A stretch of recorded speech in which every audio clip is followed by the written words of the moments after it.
ধন্যবাদ ২৪ ঘন্টার খবরকে। আমি মোহাম্মদ কবির খান, অবসরপ্রাপ্ত প্রধান শিক্ষক সিলেট সরকারি পাইলট উচ্চ বিদ্যালয়। আজকে জানতে পারলাম যে ২৪ ঘন্টার খবর নামে একটা চ্যানেল, টিভি চ্যানেল সিলেটে প্রথম শুরু হচ্ছে।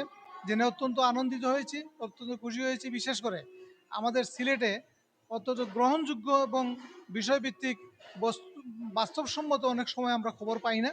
যে খবরটা হয়তো ২৪ ঘন্টার খবরে হয়তো প্রকাশিত হবে।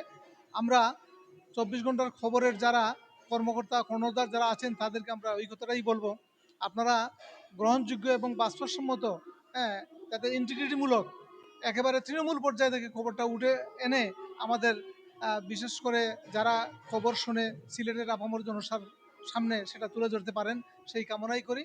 এবং খবরের মধ্যে আবার বস্তুগত পার্থক্য আছে। অনেক সময় অনেক খবর মিথ্যা তথ্য দিয়ে প্রচার করে মানুষকে বিভ্রান্ত করে। আমি আশা করব এই ২৪ ঘন্টার খবরের চ্যানেলটি সেটা মিথ্যা নির্ভর না হয়ে সত্য নির্ভর, বাস্তবসম্মত, বাস্তবভিত্তিক খবর প্রচার করে এবং সেই খবরের মাধ্যমে আমরা সিলেটবাসী যাতে উপকৃত হই এবং বস্তুনিষ্ঠ খবর আমরা জানতে পারি। সকলকে অসংখ্য ধন্যবাদ। আসসালামু আলাইকুম।